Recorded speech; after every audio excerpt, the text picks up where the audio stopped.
আসসালামু আলাইকুম ওয়া রাহমাতুল্লাহি ওয়া বারাকাতুহু। দেশবাসীর জন্য সুসংবাদ হলেও সুদখোর মহাজন এবং তার দোসরদের জন্য বড় একটা দুঃসংবাদ নিয়ে সকালবেলা আপনাদের সামনে হাজির হয়েছি। আন্তর্জাতিক অপরাধ আদালত আইসিসিতে সুদখোর মহাজনের বিরুদ্ধে গুরুত্বপূর্ণ 4টি মানবাধিকার লঙ্ঘনের অভিযোগ এনে মামলা দায়ের হচ্ছে। গুরুত্বপূর্ণ অভিযোগগুলো হচ্ছে বিনা বিচারে দেশে মানুষ হত্যা, মানুষের বাড়ি ঘর মব সৃষ্টি করে লুটপাট অগ্নিসংযোগ করা, বিনা অপরাধে আওয়ামী লীগের কার্যক্রম নিষিদ্ধ করা। এরম গুরুত্বপূর্ণ 4টা অভিযোগ এনে আন্তর্জাতিক মানবাধিকার সংস্থা আন্তর্জাতিক মানবাধিকার আদালত আইসিসিতে এই মামলাটা করতে যাচ্ছে। সুদখোর মহাজন কত বড় মিথ্যাবাদী, কত বড় ধোঁকাবাজ একবার চিন্তা করে দেখেন। আমাদেরকে জানিয়ে গেছে রাষ্ট্রীয় 4 দিনের সফরে উনি ইংল্যান্ডে যাচ্ছে, অথচ এটা তার সম্পূর্ণ ব্যক্তিগত সফর ছিল।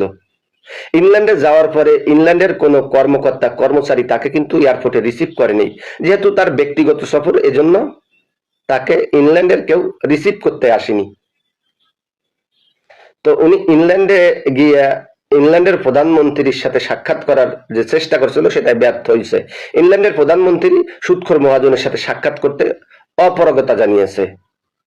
তো তুমি তোমার ব্যক্তিগত সফরে বাংলাদেশের এতগুলো টাকা কেন নষ্ট করলা? 4 দিন যে হোটেলে সুদখোর মহাজন ছিল, 4 দিনই সে হোটেলের বিল আইছে শুধু 3.5 কোটি টাকা।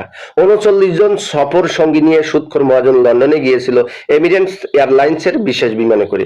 এই বিমানের ভিভিআইপি বিজনেস ক্লাস ব্যয়বহুল টিকিট করে উনি 39 জন সফর সঙ্গী নিয়ে ইংল্যান্ডে গেছিল। তাহলে এই 39টা টিকিট আপ ডাউনের বিশাল একটা টাকা, এবং তার 39 জন মানুষ লন্ডনে খাওয়া, ব্যক্তিগত চলাফেরা, এই বিশাল পরিমাণ টাকাটা রাষ্ট্রের টাকা খরচ করে উনি ব্যক্তিগত সফর করে আইছে। ওনাকে এই অধিকার কে দিয়েছে? মানুষের ট্যাক্সের টাকা, ঘামের টাকা সুদখোর মহাজন কিভাবে তার ব্যক্তিগত সফরে খরচ করে চিন্তা করে দেখেন। উনি বলছে বিগত আওয়ামী লীগ সরকারের যে সমস্ত দুর্নীতিবাজ নেতাকর্মী দেশের টাকা বিদেশে পাঠাইছে, সেই টাকাগুলো ফেরত আনার জন্য উনি লন্ডনের প্রধানমন্ত্রীর সাথে আলোচনা করতে যাচ্ছে, অথচ লন্ডনের প্রধানমন্ত্রী ওনার সাথে আলোচনা কিচ্ছু করে নাই। এদিকে সুদখোর মহাজনের গভর্নর 45 কোটি টাকা দিয়ে দুবাইতে বিলাসবহুল ফ্ল্যাট কিনছে তার মায়ের নামে। এগুলো প্রচার করছে বিতর্কিত সাংবাদিক ইলিয়াস, আমি কিন্তু কইনি। যে জায়গা তার দোসররা বিগত 10 মাসে দেশ থেকে 90